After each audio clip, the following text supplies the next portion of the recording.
जह जह काज किरत सेवक की, तहाँ तहाँ उठ धावै। सेवक को निकटी होए दिखावै। जो जो कहै ठाकुर पै सेवक, तत्काल होए आवै।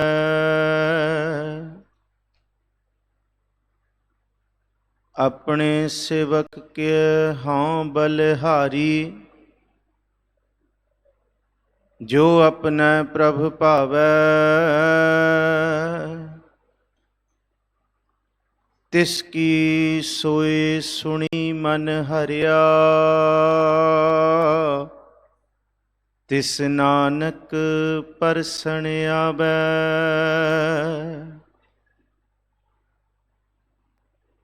तू मेरो मेर पर्वत स्वामी, ओट गही मैं तेरी।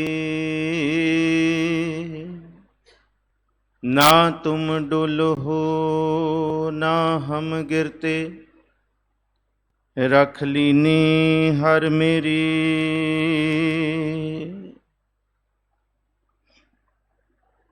हाजरा हजूर जहरा जहूर सर्व कला भरपूर, चबर छतर तखत दे मालक, रूहानियत दे भंडार श्री गुरु ग्रंथ साहब महाराज जी दी पवन मुकद्दस हजूरी अंदर सुभायमान गुरु प्यारे सन्मानयोग सत्संगी जनों, आप अज दे खास दीवाना दी हाज़री भर रहे हो। श्री गुरु ग्रंथ साहब महाराज जी दी अगमी बाणी उस जानु सेवक संत साध गुरमुख गुरसिख ब्रह्म ज्ञानी आखदी है, जिहड़ा जन बन के धन गुरु ग्रंथ साहब महाराज जी हाजर नाजर गुरु दे उपदेश अनुसार जीवन बतीत करे। और गुरु ग्रंथ साहब जी की बाणी का यह फैसला है कि ऐसे जन हर थां नहीं मिल सकते। ऐसे जन सच्ची मुची लभण जाइए तो तां भी विरलियां विचों कोई बिरले ने। बाणी का उपदेश है, हैन बिरले ना ही घने, फैल फक्कड़ संसार। और इत्थों तक गुरु ग्रंथ साहब जी की बाणी ने यह निर्णय दिता है ते उन्हां बिरलियां नूं सच्ची मुची मनुख जिउंदा जी समझ नहीं सकता। मनुख दे उस जन दे सेवक दे जाण तो बाद दुनिया दीयां अखां खुलदियां कई वारी कि जिन्हों असी अपने वर्गा समझी बैठे सां, वो सच्ची मुची जीवन विच ऐसे कारज कर गए जिहड़े कारज वड्डे वड्डे इंस्टीट्यूशन, वड्डियां वड्डियां ऑर्गेनाइजेशनस जां सैकड़े इंसान इकट्ठे होकर नहीं कर सकते जो एक जन कर सकता है। सतगुरु गुरु ग्रंथ साहब महाराज जी के शब्द की टेक लईए, क्योंकि ये परंपरा, ये रीत, ये बख्शिश संत अतर सिंह जी मस्तुआणा साहब वालियां दी बंदगी कमाई तो तुरी हुई है। और ऐसी कमाई दे विच कोई बिगन नहीं पा सकता, ना बिगन पै सकती है। फिर ये कमाई संत तेजा सिंह जी होरां दी झोली पई। फिर यही रीत सेवा करन दी, सिमरन दी, समर्पण दी संत बाबा ब्रह्म ज्ञानी आखिए, महाराज आखिए, जीवन पुरुष आखिए, सतपुरख आखिए, दुनिया दे अवार्ड एक पासे भावें असी पद्म श्री आखदे हां सत्कार नाल, पर जेड़ा सरूपा धुर दरगाहों सच्चे पातशाह जी का बाबा इकबाल सिंह नूं मिलिया, उन्होंने सारी जिंदगी बैठ के भी असी विचार नहीं सकते। जिन्हों धन गुरु अमरदास महाराज जी अपनी बाणी सद विच आखदे ने, मित पैजै मित बिगसै, ਜਿਸ ਮਿਤ ਕੀ ਪੈਜ ਭਾਵੇ, ਤੁਸੀਂ ਵਿਚਾਰ ਦੇਖੋ ਪੁੱਤ ਭਾਈ, ਹਰ ਸਤਿਗੁਰੂ ਪਹਿਨਾਵੇ। ਜਿਹਨੂੰ ਸਤਿਗੁਰੂ ਨੇ ਸਰੂਪਾ ਪਹਿਨਾਇਆ ਹੋਏ, ਪਰ ਕਰਤਾਰ ਨੇ ਸਰੂਪਾ ਪਹਿਨਾਇਆ ਹੋਏ, ਉਹਦੀ ਵਿਚਾਰ ਕਿਵੇਂ ਕਰ ਸਕਦੇ ਹਾਂ? ਆਓ ਗੁਰੂ ਦੇ ਸ਼ਬਦ ਦੇ ਇਸ ਚਾਨਣ ਮੁਨਾਰੇ ਦੇ ਅਧੀਨ ਰਹਿ ਕੇ ਸੇਵਕ ਦੀ ਪਰਿਭਾਸ਼ਾ, ਸੰਤ ਦੀ ਪਰਿਭਾਸ਼ਾ ਕੀ ਹੁੰਦੀ ਹੈ, ਉਹਦੇ ਦਰਸ਼ਨ ਕਰੀਏ। ਨਾਲ ਸਤਿਕਾਰਯੋਗ ਡਾਕਟਰ ਸਾਹਿਬ ਸਤਿਗੁਰ ਜੀ ਦੇ ਚੌਰ ਬਰਦਾਰ ਰੂਪ ਦੇ ਵਿੱਚ ਸੰਗਤਾਂ ਨੂੰ ਸੱਚੇ ਪਾਤਸ਼ਾਹ ਮਹਾਰਾਜ ਜੀ ਦੇ ਉਪਦੇਸ਼ ਦ੍ਰਿੜ ਕਰਾਉਣ ਵਾਸਤੇ ਪਹੁੰਚੇ ਨੇ। ਨਾਲ ਹੀ ਮੇਰੇ ਅਤ ਅਜ਼ੀਜ਼ ਭਾਈ ਸਾਹਿਬ ਜੀ, ਭਾਈ ਸਾਹਿਬ ਭਾਈ ਹਰਜੋਤ ਸਿੰਘ ਜੀ ਜ਼ਖਮੀ, ਉਹ ਵੀ ਸੰਗਤਾਂ ਦੇ ਦਰਸ਼ਨ ਕਰਨ ਵਾਸਤੇ ਪਹੁੰਚੇ। ਜਿੰਨਾ ਕੁ ਸਮਾਂ ਦਾਸ ਦੀ ਝੋਲੀ ਪਿਆ, ਥੋੜ੍ਹਾ ਕੁ ਸਮਾਂ ਜਿਹੜਾ ਮੇਰਾ ਨਿੱਜੀ ਅਨੁਭਵ ਰਿਹਾ ਬਾਬਾ ਜੀ ਹੋਰਾਂ ਨਾਲ, ਸ੍ਰੀ ਗੁਰੂ ਗ੍ਰੰਥ ਸਾਹਿਬ ਜੀ ਦੀ ਬਾਣੀ ਲਈ ਮੈਨੂੰ ਪ੍ਰੇਰਨਾ ਮਿਲੀ, ਜਿਹੜੀ ਬਾਬਾ ਜੀ ਦੇ ਜੀਵਨ ਤੋਂ, ਉਹਨਾਂ ਦੀ ਸੰਗਤ ਤੋਂ, ਉਹ ਆਪ ਸੰਗਤਾਂ ਨਾਲ ਸਾਂਝ ਪਾ ਸਕਾਂ। ਹੋ ਸਕਦਾ ਜਿਵੇਂ ਮੇਰਾ ਜੀਵਨ ਉਹਨਾਂ ਦੇ ਜੀਵਨ ਨੂੰ ਸਪਰਸ਼ ਕਰਕੇ ਥੋੜ੍ਹਾ ਥੋੜ੍ਹਾ ਸੁਗੰਧਿਤ ਹੋਇਆ, ਹੋ ਸਕਦਾ ਉਹਨਾਂ ਦੀਆਂ ਬਾਤਾਂ ਸੁਣ ਕੇ ਸਾਡੇ ਜੀਵਨ ਵਿੱਚ ਵੀ ਤਬਦੀਲੀ ਆਏ। ਬਖਸ਼ੋ ਅਸੀਸ, ਕੋਈ ਵੀ ਰਸਨਾ ਵਾਂਝੀ ਨਾ ਰਹੇ, ਗੱਜ ਵੱਜ ਕੇ ਗੁਰੂ ਬਖਸ਼ੀ ਫਤਿਹ ਸਾਂਝੀ ਕਰੋ। ਆਖੋ ਜੀ ਵਾਹਿਗੁਰੂ ਜੀ ਕਾ ਖਾਲਸਾ, ਵਾਹਿਗੁਰੂ ਜੀ ਕੀ ਫਤਿਹ। ਸਾਹਿਬ ਸੱਚੇ ਪਾਤਸ਼ਾਹ ਮਹਾਰਾਜ ਜੀ ਬਚਨ ਕਰਦੇ, ਤਿਸ ਕੀ ਸੋਏ ਸੁਣੀ ਮਨ ਹਰਿਆ, ਤਿਸ ਨਾਨਕ ਪਰਸਨ ਆਵੈ। ਕਿ ਐਸੇ ਜਨ ਵੀ ਬਿਰਲੇ ਨੇ ਜਿਨ੍ਹਾਂ ਦੀ ਆਵਾਜ਼, ਜਿਨ੍ਹਾਂ ਦਾ ਜੀਵਨ, ਜਿਨ੍ਹਾਂ ਦੀ ਖਬਰ ਤੇ ਜਿਨ੍ਹਾਂ ਦੇ ਜੀਵਨ ਦੀ ਕਮਾਈ ਨੂੰ ਸੁਣ ਕੇ ਦੁਨੀਆ ਦੇ ਲੋਕਾਂ ਦਾ ਸੁੱਕਾ ਮਨ ਵੀ ਹਰਿਆ ਹੋ ਜਾਂਦਾ ਹੈ। ਇੱਥੇ ਕੋਈ ਗੁਰੂ ਦੀ ਗੱਲ ਨਹੀਂ ਕੀਤੀ ਇਸ ਬਚਨ 'ਚ, ਨਾ ਇੱਥੇ ਵਾਹਿਗੁਰੂ ਦੀ ਗੱਲ ਹੋਈ ਹੈ। ਇੱਥੇ ਉਹਨਾਂ ਵਾਹਿਗੁਰੂ ਦੇ ਜਨ ਦੀ ਗੱਲ ਹੋਈ ਹੈ ਜਿਨ੍ਹਾਂ ਨੇ ਆਪਣੇ ਜੀਵਨ ਨੂੰ ਸਤਿਗੁਰੂ ਜੀ ਦੇ ਸ਼ਬਦ ਵਿੱਚ ਘੜਿਆ ਸ਼ਬਦ ਸੱਚੀ ਟਕਸਾਲ। ਉਹਨਾਂ ਉੱਤੇ ਨਜ਼ਰ ਹੋਈ ਹੈ, ਤੇ ਜਿਨ੍ਹਾਂ ਤੇ ਉੱਤੇ ਨਜ਼ਰ ਹੋਈ ਹੈ, ਮਹਾਰਾਜ ਜੀ ਕਹਿੰਦੇ ਉਹ ਧਨਵੰਤ, ਕੁਲਵੰਤ, ਪਤਵੰਤ, ਜੀਵਨ ਮੁਕਤ ਜਿਸ ਹਿਰਦੈ ਭਗਵੰਤ। ਇਸ ਤੋਂ ਵੱਧ ਕੀ ਕਹੀਏ? ਅਸੀਂ ਫੈਸਲਾ ਕਰਨ ਬੈਠਾਂਗੇ ਤੇ ਦੁਨੀਆ ਦੇ ਲੋਕ ਕਹਿਣਗੇ ਇਹ ਤੇ ਸ਼ੋਭਾ ਗਲਤ ਹੋ ਰਹੀ ਹੈ, ਪਰ ਜਿਹੜੀ ਸ਼ੋਭਾ ਗੁਰੂ ਸਾਹਿਬ ਨੇ ਕਰਤੀ ਸੰਤ ਦੀ, ਸਿੱਖ ਦੀ, ਇੱਕ ਜੀਵਨ ਨੂੰ, ਆਪਣੇ ਜੀਵਨ ਦੇ ਆਸ਼ੇ ਨੂੰ ਗੁਰੂ ਦੇ ਚਰਨਾਂ 'ਚ ਸਪਰਸ਼ ਕਰਨ ਦੀ, ਉਹਨੂੰ ਸਤਿਗੁਰੂ ਜੀ ਨੇ ਮੋਹਰ ਲਾ ਕੇ ਕਹਿਤਾ ਕਿ ਉਹਦੇ ਹਿਰਦੇ 'ਚ ਰੱਬ ਵਸਦਾ। ਉਹ ਧਨਵੰਤ, ਕੁਲਵੰਤ, ਪਤਵੰਤ, ਜੀਵਨ ਮੁਕਤ ਜਿਸ ਹਿਰਦੈ ਭਗਵੰਤ। ਧਨ ਧਨ ਧਨ ਇੱਕ ਵਾਰੀ ਨਹੀਂ, ਉਹ 3 ਵਾਰੀ ਧਨ ਹੈ, ਕਿਉਂਕਿ ਉਸ ਦਾ ਜੀਵਨ ਉਹਦੇ ਸਰੀਰ ਦੇ ਜਾਣ ਤੋਂ ਬਾਅਦ ਵੀ ਇਸ ਧਰਤੀ ਦੇ ਵਿੱਚ ਬੰਦਗੀ ਦੀ ਹਲਚਲ ਨੂੰ, ਬੰਦਗੀ ਦੀ ਤਰੰਗਾਂ ਨੂੰ ਜੀਵਨ ਰੱਖ ਸਕਦਾ ਹੈ, ਜੀਵਨ ਦੇ ਸਕਦਾ ਹੈ। ਇਹਨੂੰ ਮਹਾਰਾਜ ਜੀ ਕਹਿੰਦੇ ਧਨ ਧਨ ਧਨ ਜਨ ਆਇਆ, ਜਿਸ ਪ੍ਰਸਾਦ ਸਭ ਜਗਤ ਤਰਾਇਆ। 129 ਸਕੂਲ ਇਹ ਬਣਾਉਣਾ ਕੋਈ ਛੋਟਾ ਕੰਮ ਨਹੀਂ ਹੈ। ਇੰਟਰਨੈਸ਼ਨਲ ਲੈਵਲ ਦੀਆਂ ਯੂਨੀਵਰਸਿਟੀਆਂ ਖੜੀ ਕਰ ਦੇਣ, 2 ਤੇ ਅਸੀਂ ਆਮ ਹੀ ਦੇਖਦੇ ਹਾਂ, ਹੋਰ ਕਿੰਨੀਆਂ ਹੋਣੀਆਂ ਨੇ।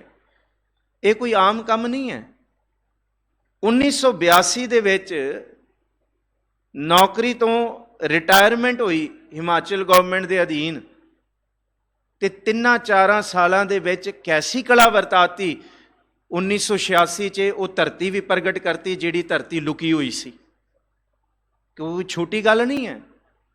ਬੜੂ ਸਾਹਿਬ ਦਾ ਪ੍ਰਗਟ ਹੋਣਾ ਕੋਈ ਇਹ ਮਜ਼ਾਕ ਨਹੀਂ ਹੈ। ਗੁਰੂ ਕੇ ਸਿੱਖੋ, ਮੈਨੂੰ ਖਿਮਾ ਬਖਸ਼ਿਓ, ਇਹ ਕੋਈ ਐਵੇਂ ਨਹੀਂ ਅਚਨਚੇਤ ਹੋ ਗਿਆ ਕਿ ਇੱਥੇ ਆਏ ਫੁਰਨਾ ਬਣਿਆ, ਨਹੀਂ। ਇਹ ਧਰਤੀ ਉਡੀਕ ਰਹੀ ਸੀ ਗੁਰਮੁਖ ਪਿਆਰਿਆਂ ਦੇ ਚਰਨਾਂ ਨੂੰ। ਇਹ ਧਰਤੀ ਪ੍ਰਗਟ ਹੋਣ ਦੀ ਉਡੀਕ ਦੇ ਵਿੱਚ ਸੀ, ਤੇ ਇਸ ਧਰਤੀ ਨੂੰ ਰਹਿੰਦੀ ਧਰਤੀ ਦੇ ਵਿੱਚ ਰਹਿੰਦੇ ਸਮੇਂ ਤੱਕ ਕੋਈ ਖਤਮ ਨਹੀਂ ਕਰ ਸਕਦਾ। ਉਹ ਧਰਤੀ ਜਿਹੜੀ ਪਹਾੜਾਂ ਦੇ ਵਿੱਚ ਲੁਕੀ ਪਈ ਸੀ, ਉਹ ਸਾਹਿਬ ਹੋ ਗਈ ਹੈ। ਉਹ ਸਾਹਿਬ ਜੀ ਦੇ ਚਰਨਾਂ ਦੇ ਨਾਲ ਪਵਿੱਤਰ ਹੋ ਗਈ ਹੈ। ਤੇ ਕਿੰਨੇ ਕਿੰਨੇ ਦਾ ਜੀਵਨ ਤਬਦੀਲ ਹੋਇਆ, ਕੋਈ ਗਿਣਤੀ ਥੋੜੀ ਹੈ। ਆਓ ਥੋੜਾ ਜੀਵਨ, ਕਿਉਂ ਇਹ ਜੜ ਕਿੱਥੋਂ ਹੈ? ਸੰਤ ਅਤਰ ਸਿੰਘ ਜੀ ਮਸਤਵਾਣਾ ਸਾਹਿਬ ਵਾਲੇ। ਕਦੀ ਸਮਾਂ ਮਿਲਦਾ ਸੰਤਾਂ ਦਾ ਜੀਵਨ ਜ਼ਰੂਰ ਪੜਿਆ ਕਰੋ। ਕਦੀ ਸਮਾਂ ਮਿਲੇ, ਸਾਲ 'ਚ ਇੱਕ ਵਾਰੀ ਮਿਲੇ, ਇੱਕ ਵਾਰੀ ਪੜੋ। कदी 6 ਮਹੀਨਿਆਂ ਬਾਅਦ ਮਿਲੇ ਜਾਂ 6 ਮਹੀਨਿਆਂ ਬਾਅਦ ਨੇਮ ਰੱਖੋ ਕਿ ਅੱਜ ਦਾ ਦਿਨ ਸੰਤਾਂ ਦੇ ਜੀਵਨ ਨੂੰ ਪੜ੍ਹਨਾ ਹੈ। ਜੀਵਨ ਤਬਦੀਲ ਕਰੇਗਾ। ਸੰਤ ਅਤਰ ਸਿੰਘ ਮਸਤੂਆਣਾ ਕਿਹਦਾ ਕੀਤਾ? ਨਾਨਕ ਚੰਦ ਆਇਆ, ਸੰਤਾਂ ਨੇ ਅੰਮ੍ਰਿਤ ਛਕਾਇਆ ਤੇ ਮਾਸਟਰ ਤਾਰਾ ਸਿੰਘ ਬਣਾਤਾ। ਕੋਈ ਛੋਟੀ ਖੇਡ ਹੈ? ਨਰਿੰਜਨ ਦਾਸ ਆਇਆ, ਸੰਤ ਅਤਰ ਸਿੰਘ ਮਸਤੂਆਣਾ ਸਾਹਿਬ ਵਾਲਿਆਂ ਨੇ ਅੰਮ੍ਰਿਤ ਛਕਾਇਆ, ਸੰਤ ਤੇਜਾ ਸਿੰਘ ਬਣਾਤਾ। ਕੌਣ ਕੌਣ ਆਇਆ? ਤੁਸੀਂ ਹੈਰਾਨ ਹੋਵੋਗੇ। ਸਿੱਖ ਵਿਦਵਾਨਾਂ ਵਿੱਚੋਂ ਵੱਡੇ ਵਿਦਵਾਨ ਭਾਈ ਜੋਧ ਸਿੰਘ, ਭਾਈ ਜੋਧ ਸਿੰਘ ਨੂੰ ਬਣਾਉਣ ਵਾਲੇ ਕੌਣ ਨੇ? ਸੰਤ ਅਤਰ ਸਿੰਘ ਮਸਤੂਆਣੇ ਵਾਲੇ। ਕਰਮ ਸਿੰਘ ਹਿਸਟੋਰੀਅਨ, ਜਿਹਨੂੰ ਕੋਈ ਨਹੀਂ ਸੀ ਜਾਣਦਾ, ਇੱਕ ਸਵੱਲੀ ਨਜ਼ਰ ਸੰਤ ਅਤਰ ਸਿੰਘ ਮਸਤੂਆਣਾ ਵਾਲਿਆਂ ਦੀ ਪਈ, ਅੰਮ੍ਰਿਤ ਛਕਾਇਆ ਤੇ ਫਿਲਾਸਫਰ ਬਣਾਤਾ ਅਤਰ ਸਿੰਘ। ਸੱਚੇ ਪਾਤਸ਼ਾਹ ਮਹਾਰਾਜ ਜੀ ਦੀ ਕਿਰਪਾ ਵਰਤੀ ਸੰਤਾਂ ਦੀ। ਕਰਮ ਸਿੰਘ ਹਿਸਟੋਰੀਅਨ, ਤੇ ਜਿਨ੍ਹਾਂ ਦੇ ਅਰਥ ਇਸ ਧਰਤੀ ਦੇ ਹਰ ਗੁਰਦੁਆਰੇ ਗੁਰਧਾਮਾਂ ਦੇ ਵਿੱਚ ਹੁਕਮਨਾਮੇ ਦੇ ਬਾਹਰ ਲਿਖੇ ਹੁੰਦੇ ਨੇ। ਪ੍ਰੋਫੈਸਰ ਸਾਹਿਬ ਸਿੰਘ ਨੂੰ ਵੀ ਅੰਮ੍ਰਿਤ ਛਕਾਉਣ ਵਾਲੇ ਸੰਤ ਅਤਰ ਸਿੰਘ ਮਸਤੂਆਣੇ ਵਾਲੇ ਨੇ। ਇਹ ਤੇ ਗਿਣਤੀਆਂ ਦੇ ਵਿੱਚ ਹਜੇ ਦੱਸਿਆ, ਕਿਹਦੀ ਬਾਤ ਕਰੀਏ, ਕੋਈ ਅੰਤ ਥੋੜੀ ਹੈ। ਪਿੰਡਾਂ ਦੇ ਪਿੰਡ ਤਬਦੀਲ ਕੀਤੇ, ਔਰ ਇਹੀ ਅਨੁਭਵ ਮੈਂ ਨਹੀਂ ਮਿਲਿਆ ਸੰਤ ਅਤਰ ਸਿੰਘ ਮਸਤੂਆਣੇ ਵਾਲਿਆਂ ਨੂੰ, ਨਾ ਮੇਰੇ ਬਜ਼ੁਰਗਾਂ। ਹਾਂ, ਮੇਰੇ ਦਾਦਾ ਪੜਦਾਦਾ ਇਹ ਦੱਸਦੇ ਹੁੰਦੇ ਸੀ ਕਿ ਸਾਡੇ ਬਜ਼ੁਰਗਾਂ ਨੇ ਜੇ ਅੰਮ੍ਰਿਤ ਛਕਿਆ ਰਾਵਲਪਿੰਡੀ ਥੋਆ ਖਾਲਸਾ ਦੇ ਪਿੰਡਾਂ ਦੇ ਵਿੱਚ, ਇਹ ਥੋਆ ਖਾਲਸਾ, ਚੋਆ ਖਾਲਸਾ, ਇਹਨਾਂ ਪਿੰਡਾਂ 'ਚ ਤਪ ਕੀਤਾ ਸੰਤ ਅਤਰ ਸਿੰਘ ਜੀ ਨੇ। ਜੇ ਅੰਮ੍ਰਿਤ ਛਕਾਇਆ, ਉੱਥੇ ਸਿੱਖੀ ਦੀ ਪਿੜ ਪਾਈ ਤੇ ਸੰਤ ਅਤਰ ਸਿੰਘ ਮਸਤੂਆਣੇ ਵਾਲਿਆਂ ਨੇ ਪਾਈ। ਜੇ ਅੱਜ ਦਾਸ ਤੁਹਾਡੇ ਸਾਹਮਣੇ ਬੈਠ ਕੇ ਗੁਰੂ ਦੇ ਸ਼ਬਦ ਦੀ ਵਿਚਾਰ ਦੀ ਸੇਵਾ ਕਰਦਾ, ਤੇ ਸੱਚ ਇਹ ਹੈ ਸਾਡੇ ਬਜ਼ੁਰਗ ਸਿੱਖ ਬਣੇ, ਗੁਰੂ ਕੇ ਸ਼ਬਦ ਦੀ ਕਮਾਈ ਕੀਤੀ ਤੇ ਸੰਤ ਅਤਰ ਸਿੰਘ ਮਸਤੂਆਣੇ ਕਰਕੇ। ਅਸੀਂ ਕਿਵੇਂ ਉਹਨਾਂ ਦੇ ਕਰਮ ਨੂੰ ਭੁੱਲ ਸਕਦੇ ਹਾਂ? ਜਦ ਅਸੀਂ ਪਿਛੋਕੜ ਦੇਖੀਏ, ਭਾਵੇਂ ਉਹ ਚੋਆ ਖਾਲਸਾ ਦੇ ਇਲਾਕੇ ਨੇ, ਤੋਆ ਖਾਲਸਾ ਦੇ ਇਲਾਕੇ, ਨਾਲ ਇਲਾਕੇ ਦੁੱਖ ਨਿਵਾਰਨ ਸਾਹਿਬ ਦੇ, ਉੱਥੇ ਜਾ ਕੇ ਬੜਾ ਤਪ ਕੀਤਾ ਉਹਨਾਂ ਨੇ। ਸੱਚੇ ਪਾਤਸ਼ਾਹ ਮਹਾਰਾਜ ਜੀ ਦੀ ਇੱਕ ਕਲਾ ਵਰਤੀ, ਔਰ ਇਸ ਕਲਾ ਨੂੰ ਕੋਈ ਰੋਕ ਨਹੀਂ ਸਕਦਾ। ਡਾਕਟਰ ਅਮਰ ਸਿੰਘ ਨੇ ਸੰਤ ਅਤਰ ਸਿੰਘ ਮਸਤੂਆਣੇ ਤੇ PhD ਕੀਤੀ ਹੋਈ। ਉਹਨਾਂ ਨੇ ਆਪਣੇ PhD ਦੇ ਥੀਸਿਸ 'ਚ ਕਮਾਲ ਦੀ ਗੱਲ ਲਿਖੀ, ਕਹਿੰਦੇ ਵਿਸ਼ਵ ਦੇ ਵਿੱਚ ਕੋਈ ਯੂਨੀਵਰਸਿਟੀ ਐਸੀ ਨਹੀਂ ਸੀ ਜਿਹਦੇ ਵਿੱਚ ਕਿਰਤ ਵਿੱਦਿਆ ਪੜ੍ਹਾਈ ਜਾਂਦੀ ਸੀ। ਸੰਤ ਅਤਰ ਸਿੰਘ ਜੀ ਨੇ ਜਦ ਪਹਿਲੀ ਯੂਨੀਵਰਸਿਟੀ, ਪਹਿਲੀ ਅਕੈਡਮੀ, ਅਕਾਲ ਅਕੈਡਮੀ ਬਣਾਈ ਨਾ, ਉਹਦੇ ਵਿੱਚ ਤਰਖਾਣੀ ਦਾ ਕੰਮ ਵੀ, ਲੋਹਾਰੀ ਦਾ ਕੰਮ ਵੀ, ਸੁਨਿਆਰੀ ਦਾ ਕੰਮ ਵੀ, ਕਿਰਤ ਵਿੱਦਿਆ ਨੂੰ ਸਭ ਤੋਂ ਪਹਿਲਾਂ ਸ਼ੁਰੂ ਕੀਤਾ ਗਿਆ। ਇਹ ਕੋਈ ਛੋਟੀ ਗੱਲ ਨਹੀਂ ਹੈ। ਸੋਚ ਕਿੰਨੀ ਅਸੀਮ ਹੈ, ਔਰ ਉਸ ਸੋਚ ਨੂੰ ਜੇ ਕੋਈ ਅੱਗੇ ਲੈ ਕੇ ਗਿਆ, ਕੋਈ ਦੋ ਰਾਹ ਨਹੀਂ, ਉਹ ਸੰਤ ਬਾਬਾ ਇਕਬਾਲ ਸਿੰਘ ਜੀ ਲੈ ਕੇ ਗਏ ਨੇ। ਜੇ ਸੱਚੀ ਮੁੱਚੀ ਸੰਤ ਅਤਰ ਸਿੰਘ ਜੀ ਦੇ ਸੁਪਨਿਆਂ ਨੂੰ ਕਿਸੇ ਨੇ ਪ੍ਰਗਟ ਕੀਤਾ ਹੈ, ਸੁਪਨੇ ਸੰਤਾਂ ਨੇ ਲਏ ਕਿ ਇਸ ਧਰਤੀ ਤੇ ਇੱਕ ਨਹੀਂ ਕਈ 100 ਸਕੂਲ ਹੋਣੇ ਚਾਹੀਦੇ, ਵਿਦਿਆਲੇ ਹੋਣੇ ਚਾਹੀਦੇ, ਕਿਰਸਾਨਾਂ ਦੇ ਬੱਚੇ ਪੜ੍ਹਨੇ ਚਾਹੀਦੇ, ਗਰੀਬ ਮਾਤੜ ਦੇ ਬੱਚਿਆਂ ਨੂੰ ਵਿਦਿਆਵਾਂ ਮਿਲਣੀ ਚਾਹੀਦੀਆਂ। ਉਸ ਸੁਪਨੇ ਨੂੰ ਪ੍ਰਗਟ ਕਰਨ ਵਾਲੇ ਸੰਤ ਇਕਬਾਲ ਸਿੰਘ ਜੀ, ਬਾਬਾ ਇਕਬਾਲ ਸਿੰਘ ਨੇ। ਭਾਈ ਹਰਮੀਤ ਸਿੰਘ ਜੀ ਹੋਰਾਂ ਨਾਲ ਮੇਰੀ ਮੁਲਾਕਾਤ ਹੋਈ, ਬੜੇ ਪੁਰਾਣੇ ਮਿੱਤਰ ਨੇ। ਜਦ ਤੋਂ ਸਿੱਖੀ ਸਿਦਕ ਤੋਰਦੇ ਸੀ ਸਿੱਖਾਂ ਨੌਜਵਾਨਾਂ ਦੇ ਵਿੱਚ, ਤਕਰੀਬਨ 2018 ਦੀ ਗੱਲ ਹੈ। ਉਹਨਾਂ ਨੂੰ ਮਿਲਿਆ, ਮੈਂ ਕਿਹਾ ਮੇਰਾ ਮਨ ਕਰਦਾ ਹੈ ਮੈਂ ਇੱਕ ਵਾਰੀ ਬਾਬਾ ਇਕਬਾਲ ਸਿੰਘ ਨੂੰ ਜ਼ਰੂਰ ਮਿਲਾਂ। ਤੇ ਉਹ ਬੜੇ ਹੈਰਾਨ ਹੋਏ, ਕਹਿੰਦੇ ਤੁਸੀਂ ਕਦੀ ਮਿਲੇ ਨਹੀਂ, ਤੁਸੀਂ ਦਰਸ਼ਨ ਨਹੀਂ ਕੀਤੇ? ਮੈਂ ਕਿਹਾ ਨਹੀਂ ਕੀਤੇ ਅਜੇ ਤੱਕ। ਕਹਿੰਦੇ ਫਿਰ ਗੱਲ ਹੀ ਨਹੀਂ ਕੋਈ, ਅਗਲੇ ਹਫਤੇ ਅਸੀਂ ਮਿਲਦੇ ਹਾਂ, ਉਹ ਦਿੱਲੀ ਆਣਗੇ। ਮੈਨੂੰ ਬੜੀ ਖੁਸ਼ੀ ਹੋਈ, ਚਾਅ ਸੀ ਕਿ ਜਿਹਦੇ ਬਾਰੇ ਇਹਨੇ ਕੰਮ ਹੋ ਰਹੇ ਨੇ। ਇੱਕ ਡਾਕਟਰ ਅਮਰਪ੍ਰੀਤ ਸਿੰਘ ਹੈ ਬੰਬੇ ਤੋਂ, ਬੜਾ ਕੰਮ ਕੀਤਾ ਉਹਨਾਂ ਨੇ ਬੜੂ ਸਾਹਿਬ ਦੀ ਅਕੈਡਮੀ ਉੱਤੇ, ਪੋਸਟ PhD ਦਾ ਥੀਸਿਸ ਉਹਨਾਂ ਨੇ ਲਿਆ।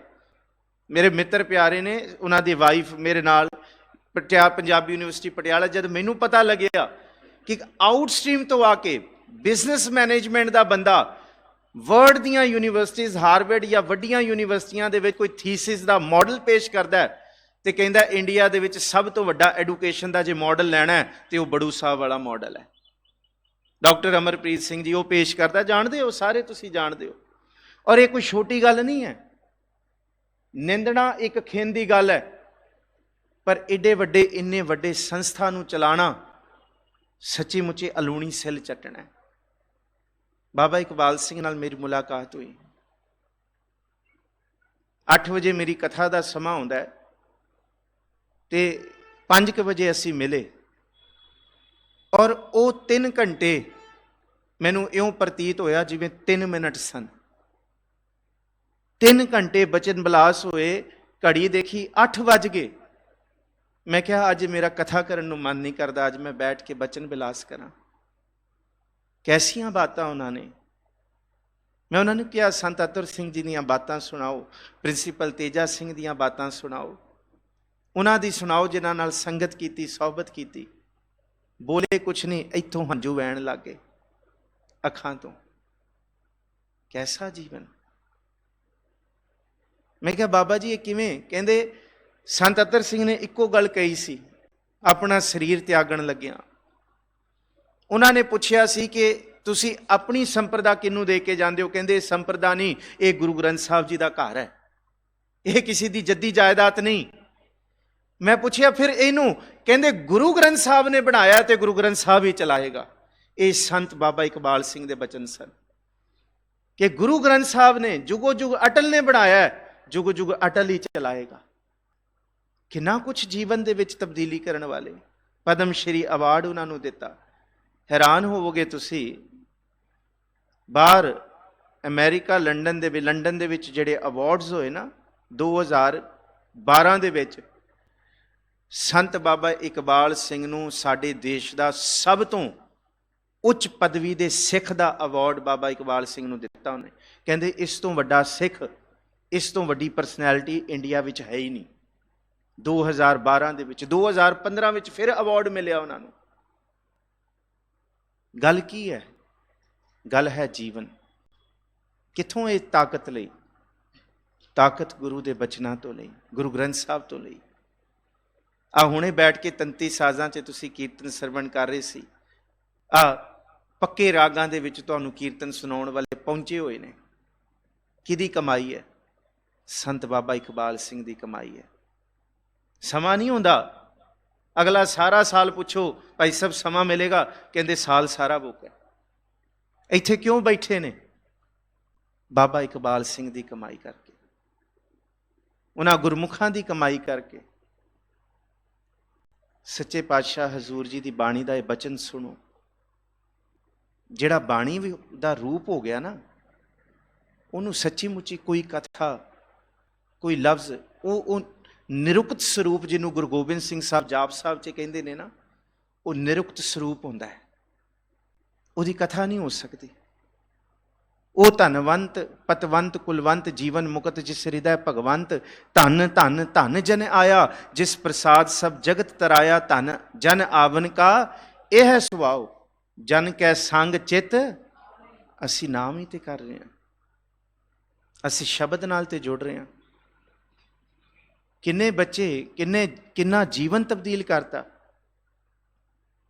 ਔਰ ਇਹ ਅੱਜ ਦੀ ਨਹੀਂ ਪਰੰਪਰਾ ਸ਼ੁਰੂ, ਰਹਿੰਦੀ ਧਰਤੀ ਤੱਕ ਅੱਜ ਤੋਂ 100 ਸਾਲ ਬਾਅਦ ਵੀ ਜੇ ਰਿਕਾਰਡ ਬਣੇਗਾ, ਤੇ ਮੈਂ ਗੁਰੂ ਦੇ ਸ਼ਬਦ ਦੇ ਭਾਵ ਵਿੱਚ ਰਹਿ ਕੇ ਕਹਿੰਦਾ ਕਿ ਅੱਜ ਤੇ 100 ਸਾਲ ਬਾਅਦ ਵੀ ਜੇ ਅੰਮ੍ਰਿਤ ਛਕਾਉਣ ਦਾ ਰਿਕਾਰਡ ਹੈ ਜਾਂ ਗੁਰਸਿੱਖੀ ਦਾ ਰਿਕਾਰਡ ਹੈ, ਉਹ ਬੜੂ ਸਾਹਿਬ ਅਕੈਡਮੀ ਦੀ ਝੋਲੀ ਪਏਗਾ ਬੱਚਿਆਂ ਨੂੰ। ਇਹ ਕੋਈ ਦੋ ਰਾਹ ਨਹੀਂ, ਸਿਰਫ ਇਮੋਸ਼ਨਲ ਕਰਨ ਲਈ ਨਹੀਂ। ਅੰਗਰੇਜ਼ਾਂ ਨੇ ਜਿਸ ਵੇਲੇ ਸਰਵੇ ਕਰਵਾਇਆ ਸੀ ਨਾ ਸੰਤ ਅਤਰ ਸਿੰਘ ਜੀ ਦੇ ਵੇਲੇ, ਕਹਿੰਦੇ ਸਿੱਖੀ ਇੰਨੀ ਫੈਲ ਕਿਵੇਂ ਰਹੀ ਹੈ? ਕਹਿੰਦੇ ਸੰਤ ਅਤਰ ਸਿੰਘ ਮਹਾਰਾਜ ਮਸਤਵਾਣੇ ਵਾਲੇ ਜਿੱਥੇ ਬਹਿ ਜਾਂਦੇ ਨੇ, ਇੱਕ ਸਮਾਗਮ ਕਰਦੇ ਨੇ ਤੇ 1500 ਤੋਂ 2000 ਪ੍ਰਾਣੀ ਅੰਮ੍ਰਿਤ ਛਕਾ ਕੇ ਤੁਰਦੇ ਨੇ। ਇੱਕ 3-4 ਘੰਟਿਆਂ ਦਾ ਸਮਾਗਮ। ਮਾਲਵੇ ਦਾ ਪਿੰਡ ਸੀ, ਪਿੰਡ ਵਾਲਿਆਂ ਨੂੰ ਖਾਰ ਸੀ ਕਿ ਜੇ ਸੰਤ ਆ ਗਏ ਤੇ ਇੱਥੇ ਸਿੱਖੀ ਆ ਜਾਏਗੀ, ਸਾਡਾ ਨਸ਼ਾ ਕਿਵੇਂ ਵਿਕੇਗਾ, ਸਾਡੇ ਕੰਮ ਕਿਵੇਂ ਚੱਲਣਗੇ। ਉਹਨਾਂ ਨੇ ਨਚਾਰ ਗਾਉਣ ਵਾਲੀ ਬੁਲਾ ਲਈ, ਸਾਹਮਣੇ ਬਿਲਕੁਲ ਅਖਾੜਾ ਸਜਾਤਾ। ਸੰਤਾਂ ਦੇ ਚਰਨਾਂ 'ਚ ਬੇਨਤੀ ਕਰਨਗੇ ਕਿ ਤੁਸੀਂ ਕੀਰਤਨ ਕਰਨ ਨਾ ਆਓ, ਅਗਲੇ ਹਫਤੇ ਤੁਹਾਡਾ ਸਮਾਗਮ ਰੱਖਦੇ ਹਾਂ, ਹੁਣ ਕਿਸੇ ਗਾਣੇ ਵਾਲੀ ਨੂੰ ਬੁਲਾ ਲਿਆ, ਕੋਈ ਨਹੀਂ ਆਏਗਾ। ਸੰਤ ਜੀ ਕਹਿੰਦੇ ਅਰਦਾਸ ਕਰਤੀ ਹੈ, ਸਮਾਗਮ ਉਸੇ ਦਿਨ ਹੋਏਗਾ, ਉਸੇ ਸਮੇਂ ਹੋਏਗਾ। ਉਹਨੇ ਸ਼ੁਰੂ ਕਰਨਾ ਸੀ ਸ਼ਾਮੀ 8 ਵਜੇ, ਸੰਤਾਂ ਨੇ ਸ਼ੁਰੂ ਕੀਤਾ 6 ਵਜੇ ਕੀਰਤਨ। ਪਹਿਲਾ ਸ਼ਬਦ ਪੱਕੇ ਰਾਗਾਂ ਵਿੱਚ ਪੜ੍ਹਦੇ ਸਨ। ਜਦ ਰਾਗ ਦੇ ਵਿੱਚ ਸ਼ਬਦ ਪੜਿਆ, ਜਿਹੜੀ ਗਾਣ ਵਾਲੀ ਉੱਥੇ ਆਈ ਸੀ ਉਹ ਆਪਣਾ ਸਟੇਜ ਛੱਡ ਕੇ ਜਿੱਥੇ ਦਰਬਾਰ ਸਜਿਆ ਸੀ ਸੰਤਾਂ ਦੇ ਸਾਹਮਣੇ ਬੈਠ ਕੇ ਕੀਰਤਨ ਸੁਣਨ ਲੱਗ ਗਏ। ਤੇ ਰਹਿੰਦੀ ਕਿ ਜਿਹੜੇ ਲੋਕ ਉਹਨੂੰ ਸੁਣਨ ਆਏ ਸੀ ਉਹ ਉੱਥੇ ਕੀ ਕਰਦੇ, ਉਹ ਸਾਰੇ ਦੇ ਸਾਰੇ ਉੱਥੇ ਆ ਕੇ ਬਹਿ ਗਏ। ਉਸ ਦਿਨ ਸੰਤਾਂ ਨੇ 7 ਘੰਟੇ ਕੀਰਤਨ ਕੀਤਾ। ਪੜ੍ਹਿਓ ਤੁਸੀਂ ਪ੍ਰਿੰਸੀਪਲ ਤੇਜਾ ਸਿੰਘ ਨੂੰ, ਬੜੇ ਇਤਿਹਾਸਕਾਰਾਂ ਨੇ ਲਿਖਿਆ ਉੱਥੇ ਦਾ ਇਤਿਹਾਸ। ਜਿਹੜੇ ਕਿਉਂਕਿ ਦਾਸ ਅਕਸਰ ਮਸਤਵਾਣ ਸਾਹਿਬ ਹਰ ਸਾਲ ਸੰਤਾਂ ਦੀ ਵਰਸੀ ਤੇ ਹਾਜ਼ਰੀ ਭਰਨ ਜਾਂਦਾ ਹੈ, ਔਰ ਉੱਥੇ ਦੇ ਜਿਹੜੇ ਜ਼ਮੀਨੀ ਹਕੀਕਤ ਹੈ, ਜਿਹੜੀ ਭਾਵੇਂ ਉੱਥੇ ਗਿਆਨੀ ਜਸਵਿੰਦਰ ਸਿੰਘ ਬਡਰੁੱਖਾਂ ਕਥਾਵਾਚਕ ਜਿਹੜੇ ਲਗਾਤਾਰ ਕਈ ਸਾਲਾਂ ਤੋਂ ਪ੍ਰਚਾਰ ਕਰ ਰਹੇ ਨੇ, ਉਹਨਾਂ ਨੇ ਸਾਹਮਣੇ ਬੈਠ ਕੇ ਦੱਸਿਆ ਕਿ ਸੰਤਾਂ ਦੀ ਇਬਾਦਤ ਜਾਂ ਬੰਦਗੀ ਕਿੰਨੀ ਕੁ ਸੀ। ਸੋ ਸਤਿਗੁਰ ਭਲੀ ਕਰਨ, ਇਸ ਬੰਦਗੀ ਨੂੰ ਕੋਈ ਖਤਮ ਨਹੀਂ ਕਰ ਸਕਦਾ। ਨਿੰਦਕ ਬੜੇ ਉੱਠਣਗੇ, ਘਬਰਾਇਆ ਨਾ ਕਰੋ, ਮਨ ਨਾ ਡੁਲਾਇਆ ਕਰੋ, ਨਹੀਂ ਜੀ ਇੱਥੇ ਇਹ ਹੈ, 2-4 ਨਿੰਦਾ ਕਰਨ ਵਾਲੇ ਉੱਠਣਗੇ, ਪਰ ਸੱਚ ਇਹ ਹੈ ਕਿ ਇਸ ਸੱਚ ਨੂੰ ਕੋਈ ਖਤਮ ਨਹੀਂ ਕਰ ਸਕਦਾ। ਜੇ ਸਾਡੇ ਬੱਚਿਆਂ ਦਾ ਜੀਵਨ ਗੁਰਮਤ ਵਾਲਾ ਬਣ ਸਕਦਾ ਤੇ ਇਹੀ ਘਰ ਹੈ ਗੁਰਮਤ ਵਾਲਾ ਜੀਵਨ ਬਣਾਉਣ ਵਾਲਾ। ਨਹੀਂ ਤੇ ਬੱਚਿਓ, ਸਮੇਂ ਦੇ ਹਾਲਾਤ ਬਹੁਤ ਖਰਾਬ ਨੇ, ਬਹੁਤ ਖਰਾਬ ਨੇ। ਮੈਂ ਇਸ਼ਾਰਾ ਕਰ ਸਕਦਾ, ਕੋਈ ਐਡੂਕੇਸ਼ਨ ਸਿਸਟਮ ਸਾਨੂੰ ਬਰਦਾਸ਼ਤ ਕਰਕੇ ਰਾਜ਼ੀ ਨਹੀਂ ਹੈ। ਵੱਡੀਆਂ ਵੱਡੀਆਂ ਯੂਨੀਵਰਸਿਟੀਆਂ 'ਚ ਮੈਂ ਪੜ੍ਹਿਆ ਵੀ ਹਾਂ ਤੇ ਪੜ੍ਹਾਇਆ ਵੀ ਹੈ। ਜੋ ਪਲੈਨਿੰਗਸ ਹੋ ਚੁੱਕੀਆਂ ਸਿੱਖਾਂ ਦੇ ਬੱਚਿਆਂ ਦਾ, ਸੱਚੀ ਮੁੱਚੀ ਇਸ ਆਬੋ ਹਵਾ ਵਿੱਚ ਖੁੱਲ੍ਹ ਕੇ ਸਾਹ ਲੈਣਾ ਮੁਬਾਰਕ ਨਹੀਂ ਹੈ। ਜੇ ਮੁਬਾਰਕ ਹੋਏਗਾ ਤੇ ਅਕਾਲ ਅਕੈਡਮੀਆਂ 'ਚ ਹੋਏਗਾ, ਜਿੱਥੇ ਗੁਰਮਤ ਦੀ ਜਾਂਚ, ਗੁਰੂ ਦੇ ਸ਼ਬਦ ਦੀ ਬਾਤ, ਸਤਿਗੁਰ ਜੀ ਭਲੀ ਕਰਨ। ਕਿਉਂਕਿ ਤਿਸ ਕੀ ਸੋਈ ਸੁਣੀ ਮਨ ਹਰਿਆ, ਸੰਤ ਬਾਬਾ ਇਕਬਾਲ ਸਿੰਘ ਜੀ ਦੇ ਜੀਵਨ ਨੂੰ ਅਸੀਂ ਨਾ ਸਿਰਫ, ਕਿਉਂਕਿ ਜਿੱਥੇ ਅਸੀਂ ਅੱਜ ਦੇ ਦਿਹਾੜੇ ਮਨਾ ਰਹੇ ਹਾਂ, ਉੱਥੇ ਅਸੀਂ ਉਹਨਾਂ ਦੇ ਜੀਵਨ ਨੂੰ ਸੱਚੀ ਮੁੱਚੀ ਆਪਣੇ ਜੀਵਨ ਨੂੰ ਇਹ ਨਹੀਂ ਲਵਾਂਗਾ ਮੈਂ, ਨਹੀਂ, ਇਹ ਨਹੀਂ, ਪਲੀਜ਼ ਆਪਣੇ ਜੀਵਨ ਨੂੰ ਖੁਸ਼ਹਾਲ ਕਰਨ ਵਾਸਤੇ, ਕਿਉਂਕਿ ਦੇਣਦਾਰ ਹਾਂ ਮੈਂ, ਕਿਉਂਕਿ ਮੈਂ ਵੀ ਐਡੂਕੇਸ਼ਨ ਸਿਸਟਮ ਦਾ ਇੱਕ ਪਾਰਟ ਹਾਂ। ਅਸਿਸਟੈਂਟ ਪ੍ਰੋਫੈਸਰ ਮੈਂ ਰਿਹਾ, ਮੈਨੂੰ ਪਤਾ ਹੈ ਇੱਕ ਕਲਾਸ ਨੂੰ ਪੜ੍ਹਾਉਣਾ ਬੜਾ ਮੁਸ਼ਕਿਲ ਹੁੰਦਾ। 129 ਸਕੂਲ ਸੰਭਾਲਣੇ ਕਿੰਨੀ ਵੱਡੀ ਕਾਰਜ ਹੈ, ਕਿੱਡਾ ਵੱਡਾ ਕਾਰਜ ਹੈ। ਇੱਕ ਯੂਨੀਵਰਸਿਟੀ ਦਾ ਡਿਪਾਰਟਮੈਂਟ ਸੰਭਾਲਣਾ, 100 ਬੱਚੇ ਸੰਭਾਲਣਾ, 350 ਬੱਚਾ ਵੀ ਮੈਂ ਪੜ੍ਹਾਉਂਦਾ ਸੀ, ਸੰਭਾਲਣਾ ਮੁਸ਼ਕਿਲ ਹੈ। 3-3, 4-4 ਹਜ਼ਾਰ ਬੱਚੇ ਯੂਨੀਵਰਸਿਟੀਆਂ ਵਿੱਚ ਪੜ੍ਹ ਰਹੇ ਨੇ, ਕੋਈ ਛੋਟੀ ਗੱਲ ਨਹੀਂ।